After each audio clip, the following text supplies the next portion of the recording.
faut savoir que j'ai pas du tout écrit l'intro, donc ça sera très freestyle. Bonjour Gloria. Hello Mel. Je suis ravie de te retrouver ici pour le premier épisode de Inside the Shift. Et ça me tenait à cœur que tu sois là parce que tu es une de mes clientes chouchou. On a passé quelques mois ensemble à structurer ta boîte et on a vécu beaucoup de choses ensemble et tu en vis toujours. Et c'est pour ça que je me disais que c'était très intéressant, surtout que toi, tu étais solopreneur initialement. Après, tu as commencé à embaucher des gens, des freelances, tu as essayé beaucoup de formats différents. Et en fait, du coup, c'est super parce que moi, ça me permet de pouvoir voir aussi la vérité derrière les paillettes et tout ce que ça comprend d'être dirigeant, tout ce que ça comprend aussi d'avoir une agence dans la com. Donc, c'est pour ça que ça m'intéressait de t'avoir à mes côtés. Trop bien. En tout cas, trop content d'être là. Merci beaucoup pour l'invitation. Ça me touche trop d'être la première à être interviewée par toi. Et c'est clair qu'on a fait du bon boulot ensemble et je suis très contente du coup de pouvoir témoigner aussi de tout ça. Merci beaucoup. Est-ce que déjà, tu peux te présenter et nous dire un petit peu ton activité ? Bien sûr. Du coup, je suis Gloria Fradin. Je suis directrice de MySpark Academy, qui est une agence de community management que j'ai créée en août 2021, donc il y a 4 ans maintenant. Ça passe vite. Ça fait 10 ans que je suis community manager. J'ai commencé, j'étais freelance, après salarié, et puis il y a eu la boîte. Et la boîte est aussi organisme de formation aux réseaux sociaux. Super. Quand tu regardes tes débuts, on va faire vraiment la Wayback Machine de 2021. Quand tu regardes tes débuts, qu'est-ce qui t'a animé le plus dans je veux construire mon agence, je veux structurer ma boîte Ok, alors en 2021, du coup, j'ai commencé en freelance. Je crois que j'avais reçu mon numéro de SIRET de freelance en avril. Et en août 2021, donc 4-5 mois plus tard, j'ai pas fait les calculs, direct, j'ai dû passer en agence. En fait, j'ai eu un super contrat qui m'a fait restructurer toute ma boîte. J'ai dû recruter très vite. Donc, août 2021, création de l'agence. Septembre 2021, première recrue en alternance. Novembre 2021, première recrue en CDI. Et janvier 2022, deuxième recrue en alternance. Donc, on a été 4 en 6 mois de temps. Oh, waouh. Et bien sûr, j'avais rien structuré. En même temps, vu que tu venais de te lancer, c'est vrai que... J'y suis vraiment allée en mode feeling. Il fallait que je crée ma boîte, que je recrute parce que vraiment, un seul cerveau demain, c'était impossible. Du coup, j'ai sauté dans le grand bain sans vraiment trop me poser de questions. En mode, ça y est, faut y aller. J'ai fait passer des entretiens. J'ai eu des coups de cœur avec des personnes que j'ai embarquées dans l'aventure. Et du coup, tout est allé très, très vite. On a été jusqu'à 5 après en interne. Donc, de base, je voulais tout internaliser vraiment pour créer aussi une vibe MySpark Academy, avoir des recrues dans la team qui partagent les mêmes valeurs, les mêmes ambitions, tout ça, et puis pouvoir faire des activités de team building et vraiment créer toute une dynamique de groupe qui était hyper importante pour moi. Ok. Et qu'est-ce que tu dirais à la Gloria de l'époque versus la Gloria d'aujourd'hui dans ta façon d'entreprendre ? Qu'est-ce qui a changé ? Tout. Ouais, parce que du coup, comme tu le disais en intro, il y a eu beaucoup de restructuration dans ma boîte. Le fait d'internaliser n'est pas forcément une bonne idée. Et aujourd'hui, en parlant avec d'autres entrepreneurs, quand je leur parle de mon retour d'expérience, c'est vrai que ça aide de savoir qu'il y a d'autres options. D'où le fait de pouvoir s'entourer en fait d'un maximum de freelance, d'autres personnes qui sont experts dans leur domaine d'activité, qui vont vraiment t'aider là où tu as des besoins. Parce que quand on voit les charges aussi que c'est d'avoir des salariés, c'est clair. C'est un coût, c'est aussi une sacrée charge mentale parce que des salariés, ça n'a pas forcément la même autonomie que des freelances à côté. Donc, il y a tout qui se pèse le pour et le contre pour vraiment trouver ce qui te correspond par rapport à ta boîte et ton fonctionnement. Est-ce qu'il y a aussi une notion de légèreté et de fluidité, on va dire, dans le fait d'avoir des freelances ? C'est vrai que j'ai eu des périodes où j'étais tellement en rush que je sentais que j'étais pas assez présente pour mes équipes en interne. Et il y a des moments où du coup il y avait la culpabilité de pas pouvoir être là alors que toutes les équipes étaient en coworking ensemble. Ils étaient 4 et moi j'étais à Paname sur des missions et je pouvais pas être avec eux. Hyper frustrant. Ouais. Alors que là finalement je travaille avec des freaks qui sont partout en France et chacun a ses missions, chacun se gère comme il veut et puis quand on peut on se voit et c'est carrément ok. Et je trouve aussi que d'avoir des freelances, ça permet aussi d'avoir... tu vois, quand tu as une petite baisse d'activité, c'est moins stressant parce que tu dis, tu coupes juste le budget freelance et puis tout va bien. Que quand tu as des salariés, tu sais que tous les mois, tu dois sortir 5000 balles par CDI, tu fais, c'est beaucoup. C'est pas la même. Hein. Et là, il y a des mois où je faisais 1000 € de chiffre d'affaires, mais on était 5 en interne. Oh, wow. Je fais comment donc effectivement, c'est quand j'ai connu des situations comme ça, je me suis dit je peux pas tenir sur du long terme, c'est pas possible. Et donc là, les décisions de restructuration, en plus j'avais rencontré de super personnes freelance avec qui j'avais trop envie de collaborer, donc ça s'est fait naturellement. Et ouais, hyper intéressant de bosser comme ça. Tu as restructuré depuis le début ta boîte toute seule, tu as testé plein de choses et tout ça. Et à quel moment tu t'es dit qu'il fallait avoir une aide extérieure? Ça, c'est un peu ma grande question qu'au final, je t'ai jamais posée. C'est vraiment le moment où je t'ai vu en vrai. Et je me suis dit, mais merde, pourquoi je n'ai pas pensé à toi plus tôt, bordel? Oui, très bonne question. Je crois que quand on a décidé de bosser ensemble, ça faisait 3 ans et demi que j'avais la boîte. J'avais tenté différents trucs avant. Je m'étais fait accompagner par différents coachs, mais plus, par exemple, coach de vie. Après, il y a eu un coach business. Bon, après, il y a eu psy du travail aussi pour essayer de me recadrer dans ma façon de travailler. Mais finalement, si, j'avais eu un autre coach aussi qui m'a aidé j'ai eu un coach qui m'a aidé pour structurer une offre. Okay. En fait, il m'a aidé à structurer une offre sans même que ma boîte soit structurée. Et du coup, en fait, dès le départ, on partait pas forcément sur la bonne stratégie. Et c'est une offre qui, aujourd'hui, n'est jamais sortie. Le fameux mastermind, you know. Oui. Du coup, on s'était rencontrés parce qu'on avait bossé ensemble chez un client. Et on avait vraiment... Enfin, moi, j'avais vraiment bien matché avec ton dynamisme, ton professionnalisme aussi. Ta façon de travailler, je trouvais que tu étais super organisée. Et franchement, je me suis dit, waouh, ça, c'est vraiment un truc qui me manque. Et du coup, je pensais même pas pouvoir faire appel à toi en fait sur cette thématique-là, vu que je pense qu'à l'époque on se connaissait pas forcément 360 sur nos métiers respectifs. Et le fait de te rencontrer à cette période-là de ma vie, où en plus c'était le bordel total. T'es dans le podcast, tu peux dire des gros mots. Ouais, le boxon, voilà. C'était chaud parce que en plus de mon côté, j'étais sur des missions qui me faisaient plus forcément trop kiffer. Donc grosse remise en question, tout ça, alors que j'avais encore des contrats qui tournaient, tout ça, mais sauf que je trouvais plus de sens et je ne savais plus où donner de la tête dans ma boîte. Du coup, t'es arrivé pile poil au bon moment, mais si il y avait un truc que j'aurais aimé refaire, c'est faire appel à toi vachement plus tôt. 3 ans et demi, c'est beaucoup trop long, les gars. Appelez-moi avant. Je suis disponible, voici mon numéro de téléphone, il s'affiche juste ici. Go, go, go, là, franchement. Bah écoute, merci. J'aimerais revenir sur un peu plus au présent, parce que là, on a parlé du passé. Ouais. Voilà. T'as vécu et tu vis peut-être encore un moment de fatigue assez intense. Ouais. T'as eu la transparence et le courage d'en parler sur les réseaux sociaux. Et déjà, bravo, parce que franchement, c'est dur. Moi, je l'ai fait, mais genre 1 an après. C'est déjà dur, alors j'imagine pas toi qui est en train de le vivre et en train de dire, ben voilà, je me montre vulnérable. Quel a été le moment pour toi où tu t'es dit, ok, je peux plus continuer comme ça?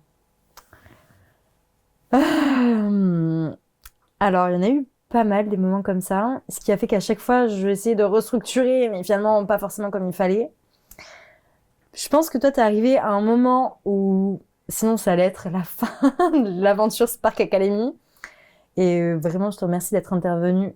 Et enfin, que nos chemins de vie soient croisés pile poil à ce moment-là, c'était inespéré. J'ai toujours aimé me remettre en question, mais je pense que j'attends toujours d'être dans un moment où Mayday, Mayday, là c'est chaud, et c'est peut-être un peu trop tard. Mais ouais, quand au niveau pro ça va, quand au niveau perso ça serait compliqué aussi, faut essayer de sortir quand même la tête de l'eau. Le truc c'est effectivement, comme tu le dis, j'en ai parlé sur les réseaux sociaux, mais en fait, je savais pas. Est-ce que j'en parle ou pas? Et vu que je suis censée représenter un peu ma boîte, oui, mon métier, c'est d'être sur les réseaux sociaux, je me suis dit, allez, je prends le parti pris d'en parler. Et ça m'a fait beaucoup de bien d'en parler et d'avoir des retours positifs en plus pas positifs, mais en tout cas du soutien de certaines personnes qui en plus sont mes clients ou des potentiels clients derrière qui avaient envie de continuer à me voir sur les réseaux sociaux et tout. Ça m'a vraiment motivée. Et je sais plus où on voulait en venir avec la question. Je te demandais à quel moment t'as réalisé qu'il y avait non, ça marche pas comme ça, faut arrêter de continuer comme ça. Ouais. À un moment, je me suis retrouvée à l'hosto. Yeah, on peut checker. Yeah on connaît. Putain. La tristesse du truc quand même. Agissez avant.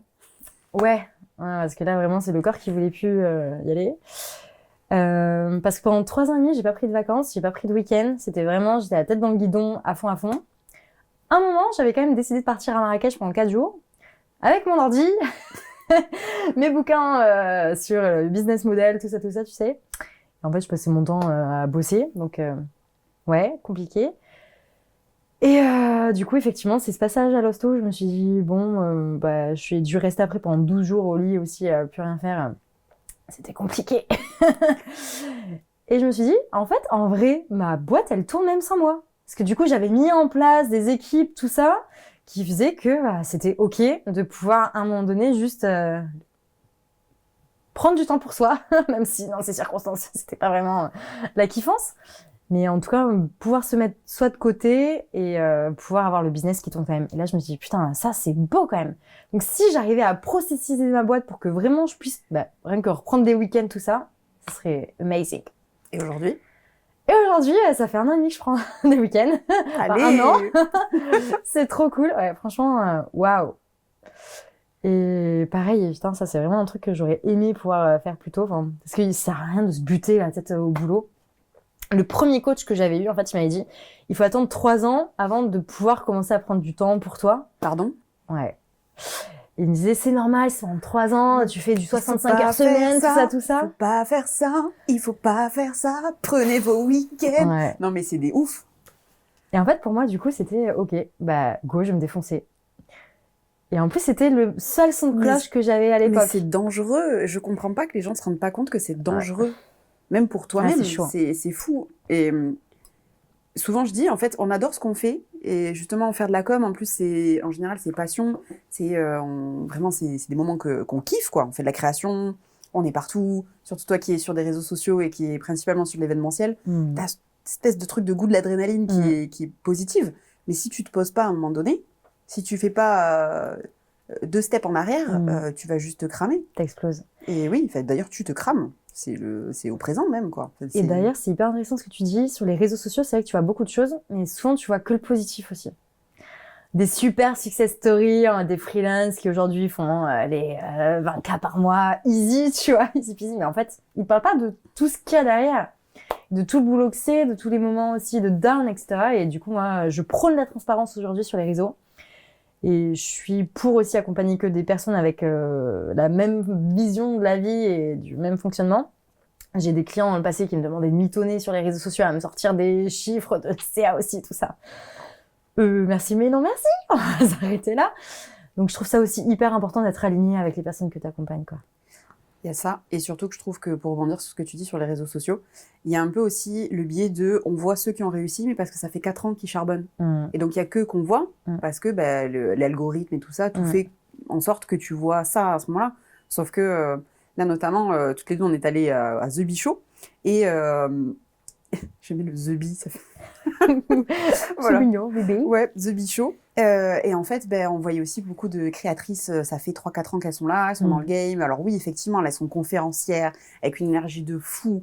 Sauf qu'en fait, avant, elles étaient claquées au sol avec un tout petit bureau il y a 3 ans. Et là, par contre, elles en parlaient pas.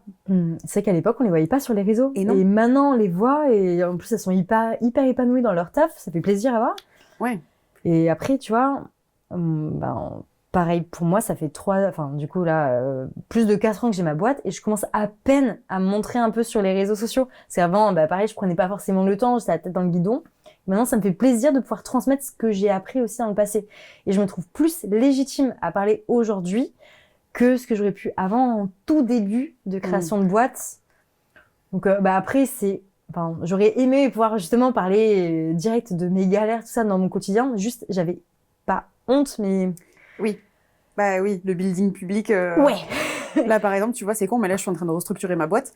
Ça fait 6 mois que la nouvelle offre que je suis en train de construire est en construction. Mais en fait, tout prend du temps. Et je trouve qu'on nous a trop vendu le syndrome de l'objet brillant, tu sais, où c'est bon, tu sais, les success stories, comme tu dis, l'objet brillant, il y a un nouveau truc, c'est bon, ça va cartonner. Non, tout prend du temps. C'est clair. Et c'est marrant, j'ai vu un réel ce matin d'un gars qui disait, mais en fait, les réseaux sociaux et même l'entrepreneuriat, faut le voir comme les transformations physiques. Les 6 premiers mois, mais tu ressembles à un loukoum. On adore. Et après, tu ressembles à Beyoncé, J-Lo et Kim K en même temps, mais il faut le temps que ça arrive, quoi. Mais les premiers mois, clairement, t'as pas de résultat. Et c'est normal, mais il faut tenir. Et ça, c'est le plus dur. Et je trouve ça génial de pouvoir en fait co-construire ta boîte avec ta communauté aussi sur les réseaux sociaux, qu'ils te voient dans ta progression. Franchement, c'est dingue. Et donc, effectivement, je conseille ça dès le départ. Ouais, mais c'est aussi savoir se montrer vulnérable et ça fait peur. C'est pas évident. Surtout que je trouve qu'il y a aussi le truc de si tu dis que tu es en construction, ça donne pas aux gens ça te donne pas de la crédibilité. Tu vois, par exemple, là, si je dis je suis en train de faire minimal shift, machin, je le reconstruis, en fait, c'est que des choses que je sais faire, que j'ai parfaitement fait sur d'autres clients qui étaient plus grands. Mais là, je suis en train de l'adapter pour des clients qui sont plus juniors, tu vois.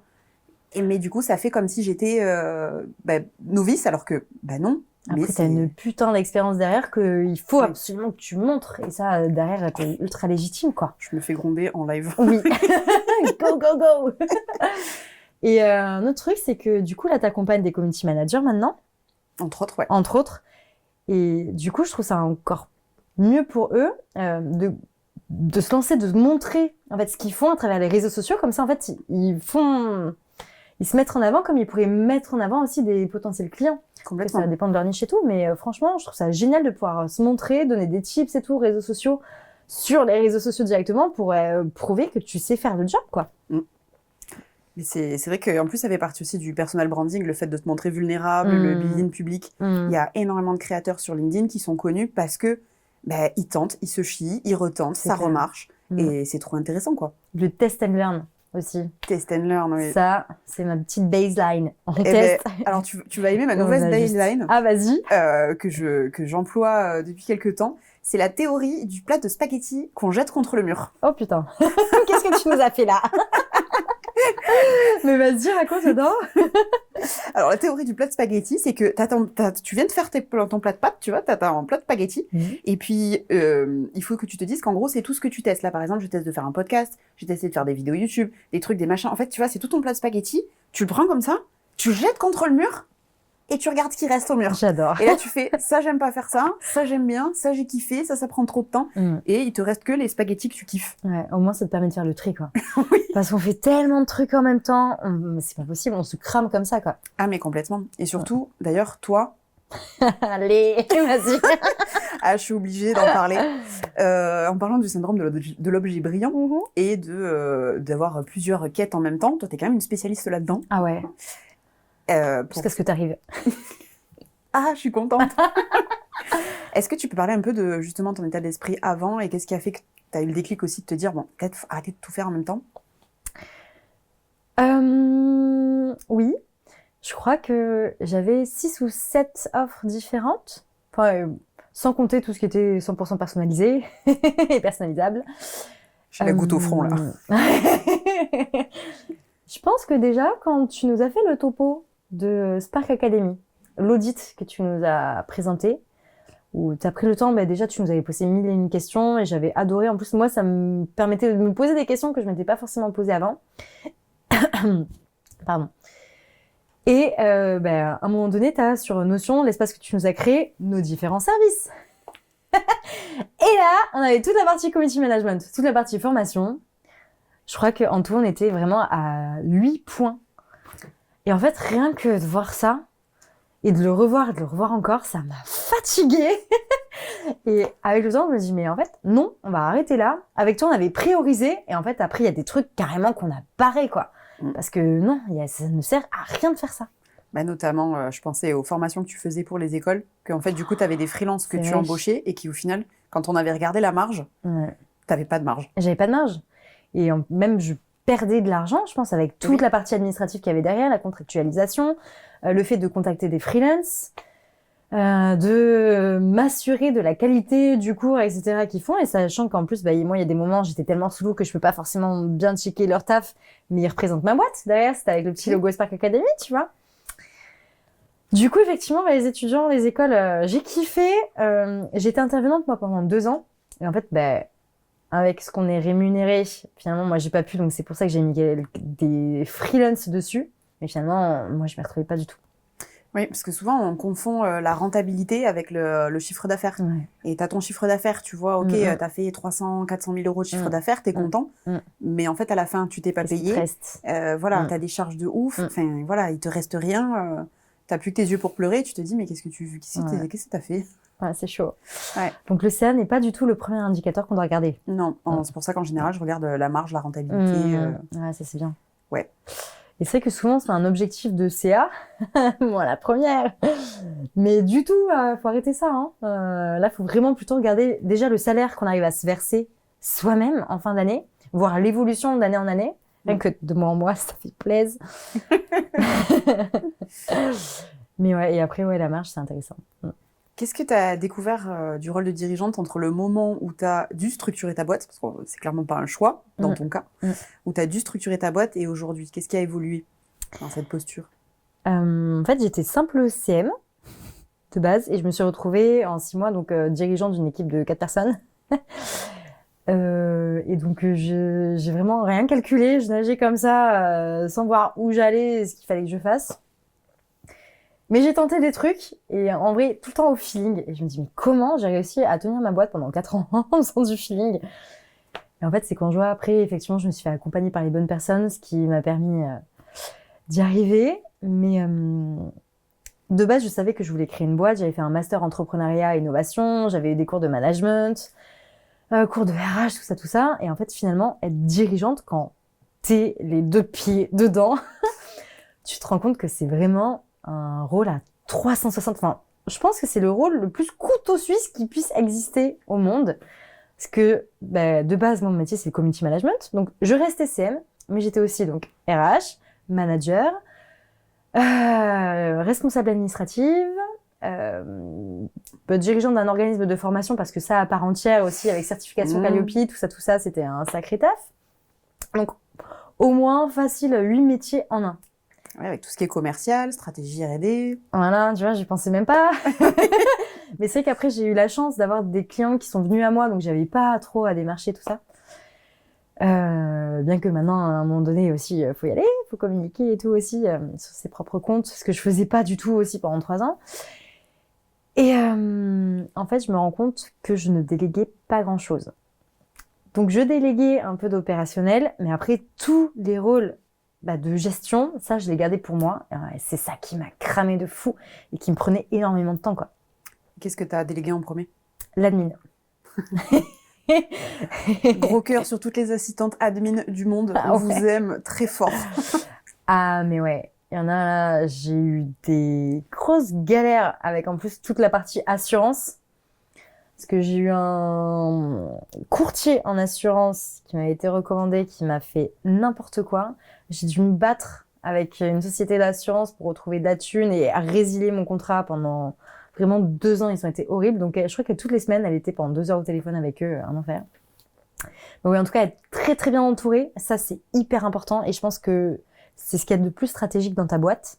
T'entourer d'un bon expert comptable, d'une bonne personne en assistante administrative, et tous les métiers vraiment clés qui, en fait, te font tourner ta boîte au quotidien, quoi. En fait, il y a plusieurs types de délégation. Tu peux déléguer des tâches, donc de l'opérationnel. Tu peux déléguer des responsabilités, donc là où tu vas prendre des chefs de projet. Et tu peux déléguer des décisions. Et c'est ce qu'on avait fait ensemble, et notamment qui t'a permis de pouvoir aussi souffler un peu et que j'ai pu prendre les rênes de ta boîte quand tu as eu besoin, quoi. J'ai jamais autant soufflé que ça quand tu as été là. Et franchement, après, je me dis, mais je veux souffler tout le temps. C'est bien, en fait. Bah oui, et c'est pour ça que c'est hyper important aussi, quand tu as une boîte qui grossit, que la dirigeante ou le dirigeant soit vraiment à sa place de dirigeant. Donc, c'est-à-dire qu'il s'occupe que de certaines parties, mais que tout ce qui est opérationnel, tout ce qui est responsabilité, bien sûr, il en garde une partie.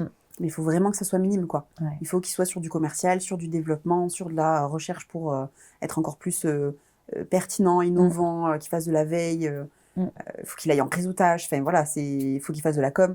Mais vraiment sur sa spécificité et sur le fait qu'il est dirigeant, quoi. Tout ce qui est opérationnel métier, ça dégage. Et c'est ça qui est un peu dur parce que quand justement tu viens du métier, tu vois, t'es freelance community manager et tu dis... purée, je veux avoir mon agent parce que je kiffe trop être CM. Là, c'est là où, en fait, faut réussir à doser et peut-être garder de l'opérationnel dans des contrats où tu arrives à vraiment être bien rentable. Du coup, moi, pendant 2 ans, je suis restée dans l'opérationnel pour vraiment des gros contrats où il fallait pas forcément se louper. Et après, les autres contrats moins importants, effectivement, là, je les déléguais. Mais je voulais garder mon kiff métier, tu vois, parce que l'idée, c'était pas juste de créer une agence pour être rentable. J'aurais peut-être dû être un peu plus dans cette optique-là, tu vois. Mais bon, aujourd'hui, ça va. Et effectivement, peut-être juste doser, en tout cas au début, l'opérationnel et effectivement, après que l'opérationnel prenne de moins en moins de place pour vraiment s'épanouir en tant que dirigeant. Et aujourd'hui, tu continues à garder de l'opérationnel métier? Je garde la chefferie de projet. Opérationnel métier, je crée du contenu maintenant pour mes réseaux sociaux et je kiffe. Ah, Ouais. belle nouvelle. Ce que je faisais jamais avant. Donc ça, c'est un petit kiff. En plus, il n'y a que toi qui peux décider si tu le sors ou pas, les Ouais, posts, donc clairement. c'est trop bien. Franchement, il n'y a pas d'enjeu. C'est que pour ma pomme. Non, mais... Attends, je réfléchis. Non, je crois que c'est tout. Je fais plus de CM après. Mais parce que du coup, avec le temps, du coup, là, ça fait 10 ans que je suis CM. Au bout d'un moment, il y a aussi envie de prendre du recul et de faire d'autres choses. Actuellement, tu es en train de vivre ce que j'appelle un shift. Mm. Minimal shift, inside shift. Mais- Actuellement, tu es en train de faire un shift, donc un repositionnement, un remaniement de ton entreprise. Alors, je sais que c'est en cours. Ouais. Donc, est-ce que tu veux bien qu'on en parle aujourd'hui ou est-ce que tu les gardes encore ça secret? Je suis très curieuse de savoir où j'en serai au moment où cette vidéo sera publiée.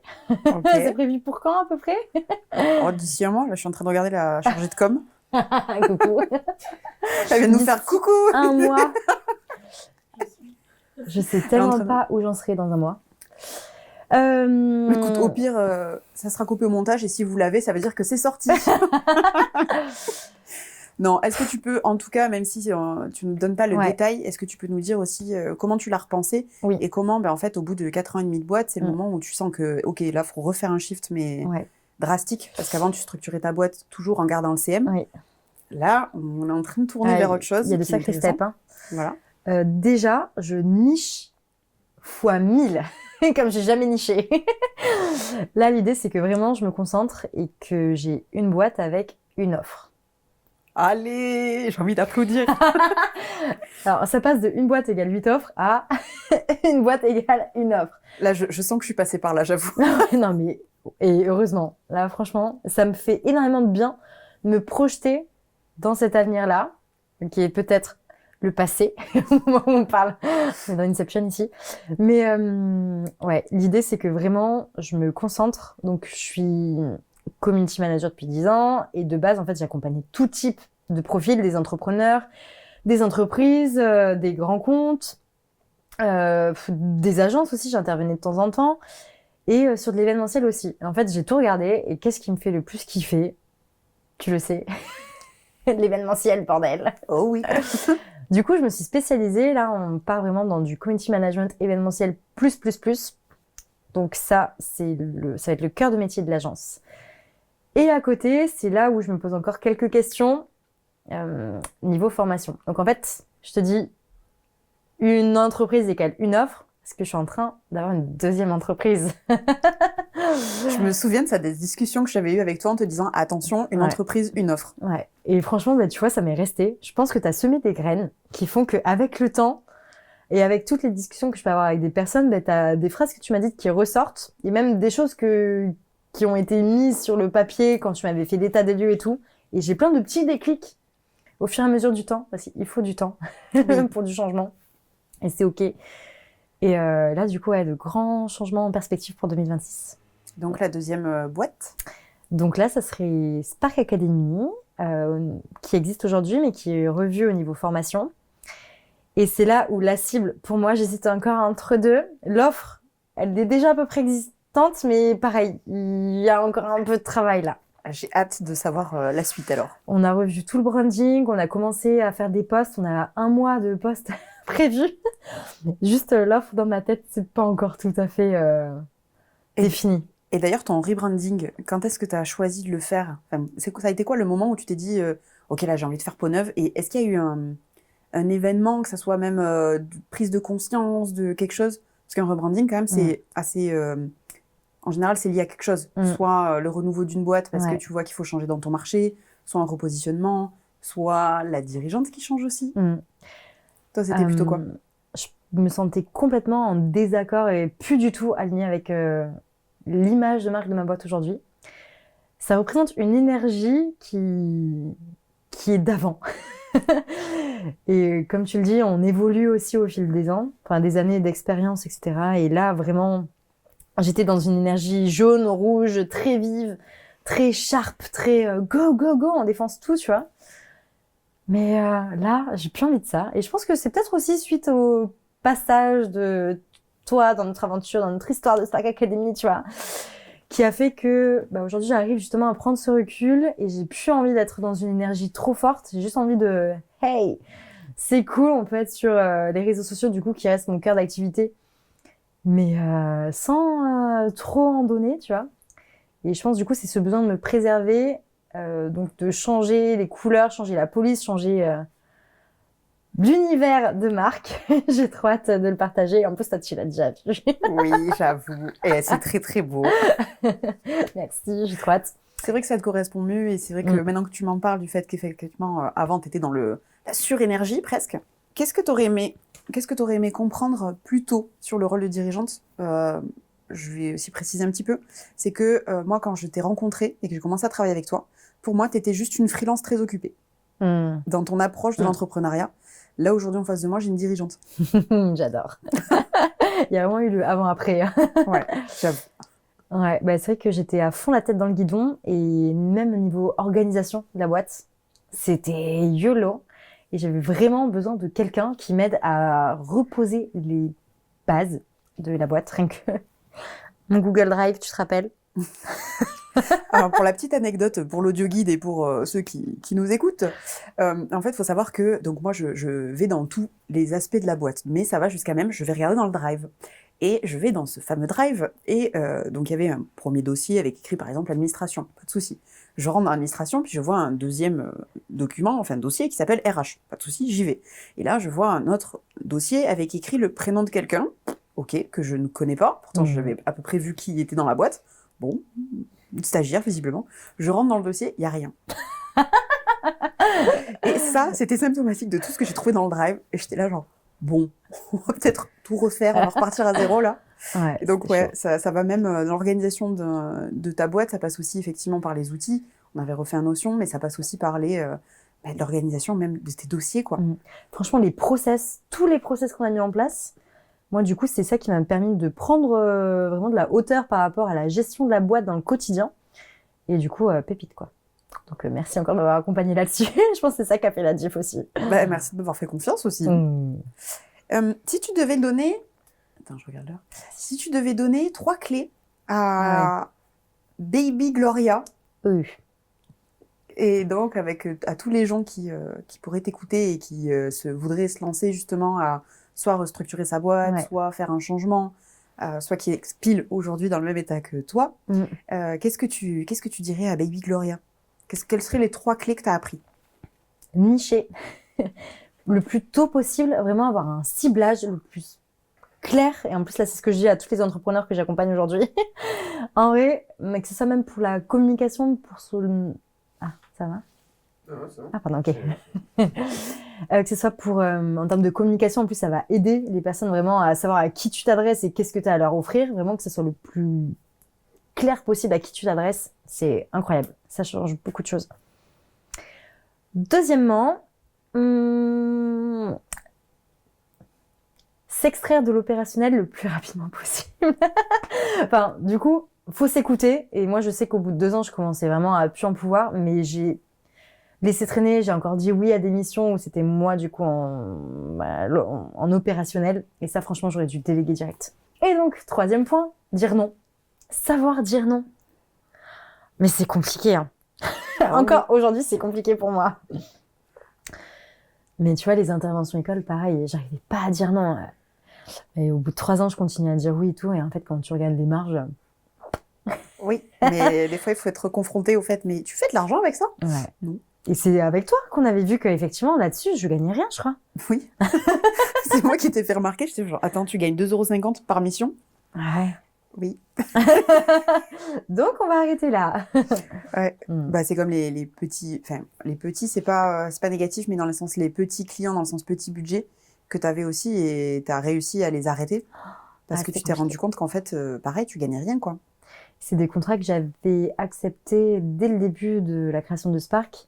Et donc, il y avait aussi une relation de confiance avec les clients, tout ça. Et j'avais beaucoup de mal à dire stop.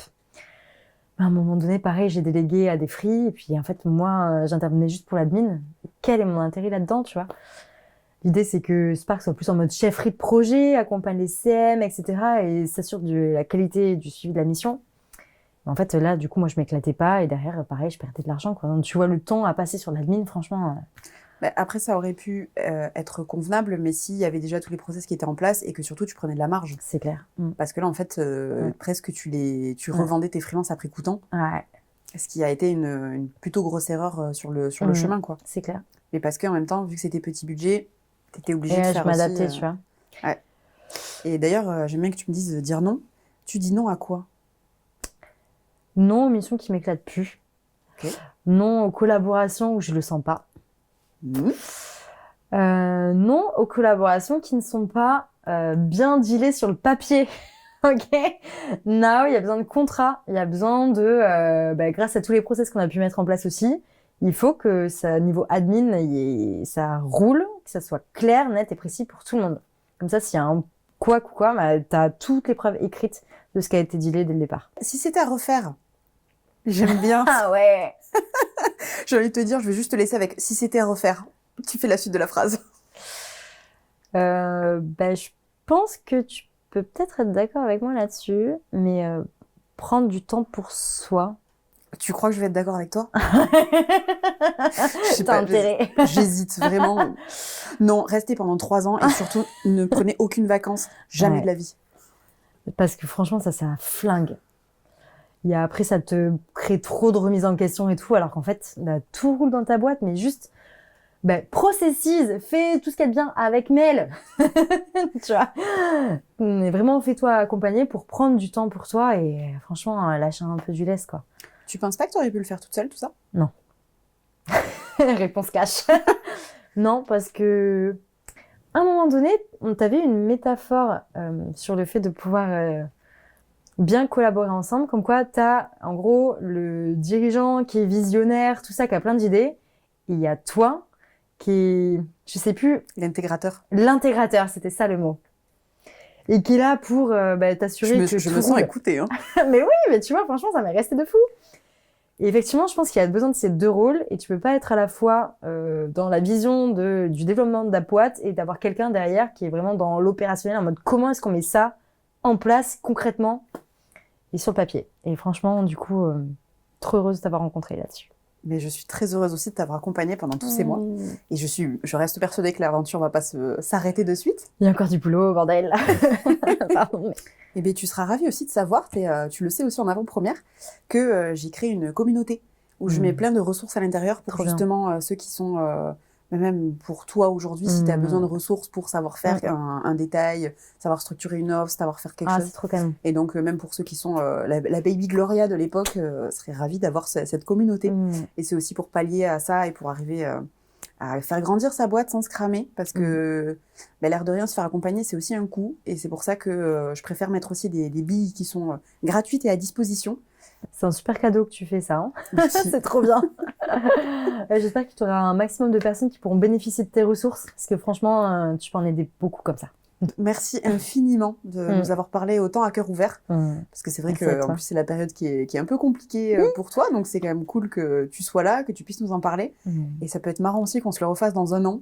Ah pour voir où ça en est. J'adore l'idée. Je te reposerai les mêmes questions. Je te remettrai aussi tes réponses. Tu vois, on va faire un peu qu'est-ce qui se passe 1 an plus tard. Ah mon Dieu.